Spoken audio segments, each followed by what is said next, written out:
Notre peuple regarde l'avenir avec colère, avec peur et parfois même avec lassitude.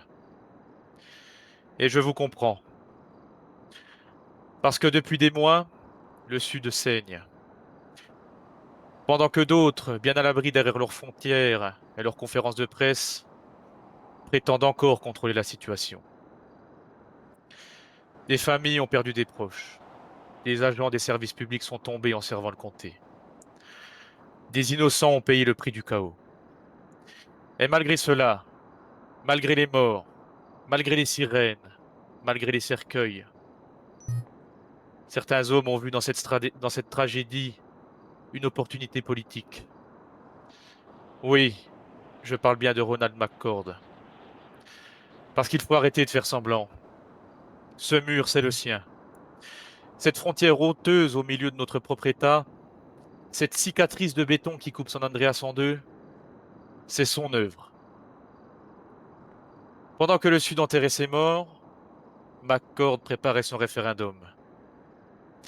Pendant que nos services publics travaillaient jour et nuit pour maintenir l'ordre, lui préparait des discours sécuritaires pour vendre la peur à son électorat. Et aujourd'hui encore, il ose venir parler de résultats. Des résultats, justement. Oui, Ronald, parlons-en. La criminalité, les criminels, les contrebandiers, comme vous dites, ne passent plus par les douanes. C'est vrai. Magnifique victoire. Maintenant, ils passent par les montagnes, par les pistes désertiques, par des zones que personne ne peut surveiller efficacement. Et comme votre mur n'a finalement fait qu'adapter les réseaux criminels, ils investissent maintenant dans des avions, dans des bateaux. Et l'exploit stratégique.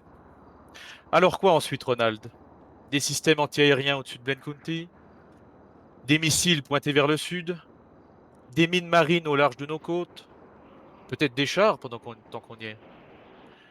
Voilà ce qu'est devenu la politique de la peur.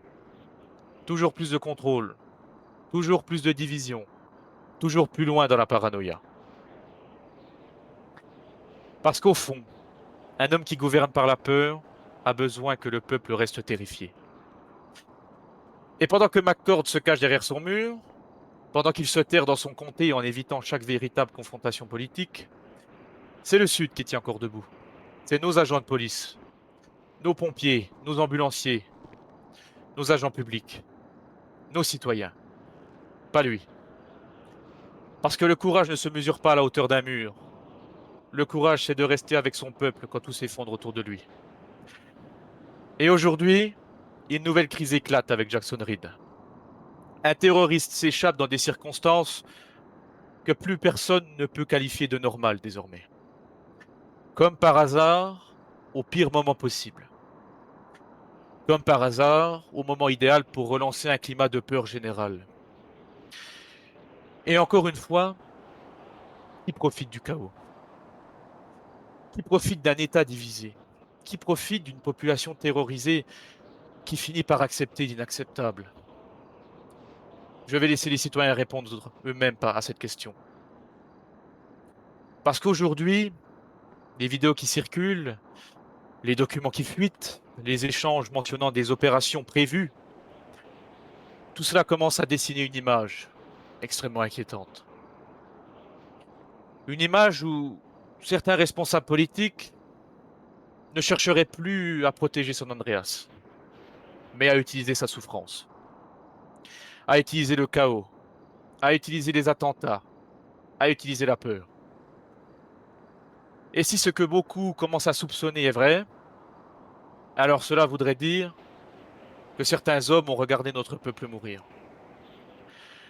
Simplement parce que cela servait leurs projets, leurs intérêts politiques.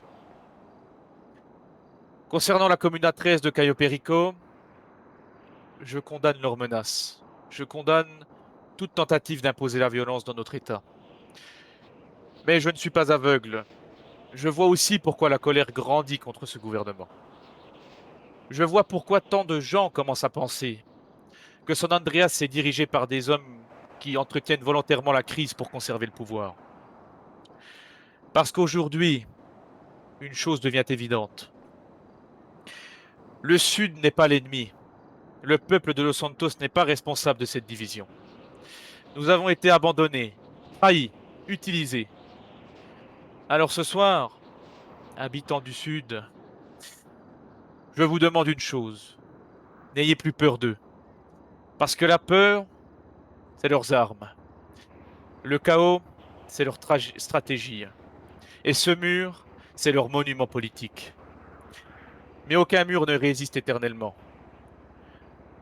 Quand le peuple commence à enfin à voir ce qui se cache derrière ses fondations, moi, John Reagan, même seul, même trahi, je resterai aux côtés du Sud. Avec notre police, avec nos services publics, avec nos citoyens. Et si certains pensent pouvoir enterrer la vérité sous du béton, des barbelés et des mensonges, alors ils vont bientôt découvrir une chose. Le peuple de Los Santos n'a pas oublié comment se battre. Que Dieu protège le Sud et que Dieu protège l'État de San Andreas.